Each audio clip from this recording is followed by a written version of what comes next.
Bring in Lieutenant Colonel Jonathan Conricus. He's a former IDF spokesman, served in the IDF for 24 years, and senior fellow at the Foundation for Defense of Democracies. Colonel, based on what you've seen, what you know, is this preemptive strike the beginning of something larger? There's obviously been an ongoing tension in the north. Israeli citizens aren't even living there because of the fear of a barrage like this. Or does this prevent a wider war up there? Yes, good morning, and thank you for having me. I'm afraid that this does not signal a change in Israeli strategy.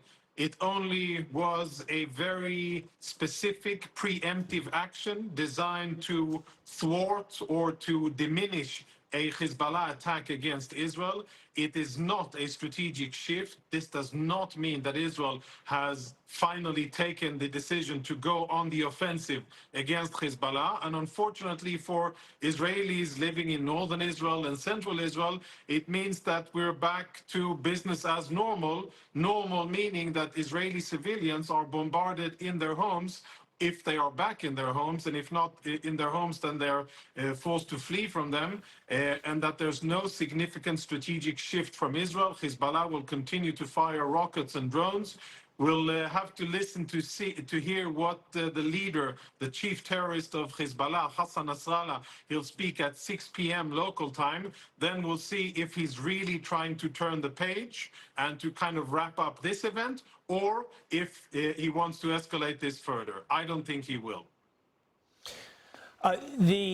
The report we just listened to from Jeff Paul suggests that, and we've heard this on several occasions, Iran is put on hold of what has seemed like an imminent attack against Israel to allow these peace negotiations to take place with Hamas.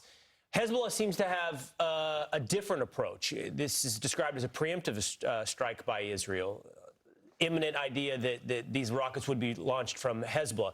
So Hezbollah and Iran on different pages right now on whether or not to launch offensives?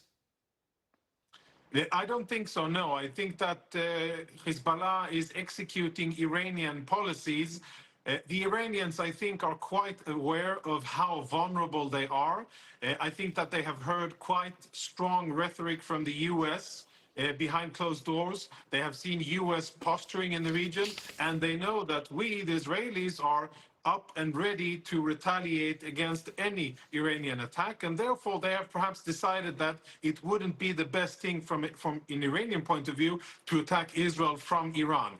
Thus, the next order of business would be to have their Lebanese proxies do the dirty work for them, and by doing so, endangering the Lebanese state and, of course, threatening Israeli civilians. And what Hezbollah tried to do early hours this morning, Israeli time, is probably to avenge the killing of their chief of staff, their #1 military leader, Fuad Shukr, a few weeks ago. He was assassinated by Israel in Beirut.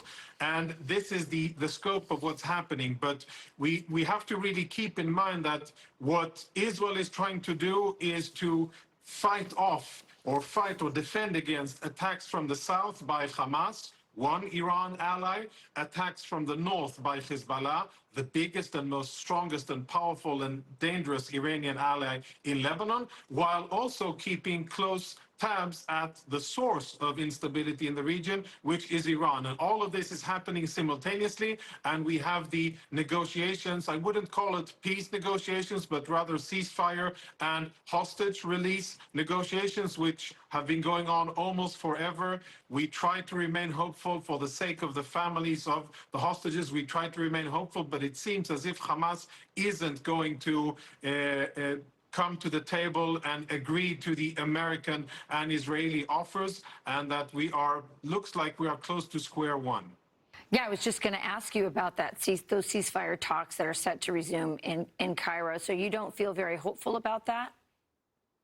No, I mean, the Israeli delegation is there now in Cairo with senior members, the top negotiators They're, operating according to the framework of the American initiative that has been put forward and agreed upon with Israel. It has tacit approval of the Egyptians, according to what I've heard in media reports. And now we're all waiting, the entire Middle East and parts of the world are waiting for the head of a terrorist organization, Yahya Sinwar, in Gaza, to agree to the terms, to agree to ceasefire, to return Israeli hostages, and to get a lot of Palestinian convicted criminals back into Gaza, and to put a temporary stop to the fighting.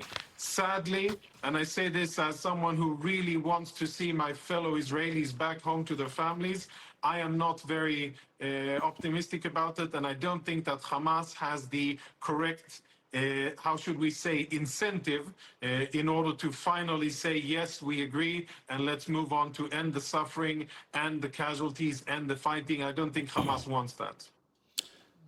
Doesn't seem like it. Lieutenant Colonel Jonathan Conricus, thank you for joining us this morning.